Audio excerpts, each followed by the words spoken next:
खूबसूरत और गूंजती आवाजों वाली हैवी बाइक्स पर कैंसर से आगाही के लिए रैली निकाली गई। लाहौर के लिबर्टी चौक से शुरू होने वाली रैली में 5000 सीसी पावर वाले मोटरसाइकिलों को देखकर शहरी हैरान रह गए। रैली में मर्दों के साथ खवातीन भी शरीक थीं।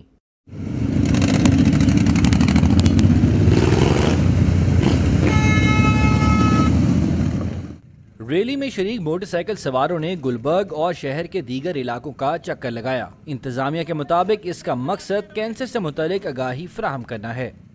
मेंस हेल्थ जो सबसे ज़्यादा इग्नोर पार्ट है उसको हमने प्रोस्टेट कैंसर, मेंटल हेल्थ, उसके लिए हम यहाँ पे चाह रहे हैं कि लोगों में अवेयरनेस आए। हमारी कोशिश ये है इस राइड के ज़रिए हम ना सिर्फ लाहौर में बल्कि पूरे पाकिस्तान में इस कॉज को उजागर कर सकें। मेंटल हेल्थ और प्रोस्टेट कैंसर का कितना ज़रूरी है आज के दौर में, जबकि इतनी पोल्यूशन और इतनी मिलावट का ज़माना आ गया हुआ है। जानलेवा मर्ज से मुतालिक मालूमात फराहम करने पर शहरियों की जानिब से निजी तंजीम की काविश को सराहा गया।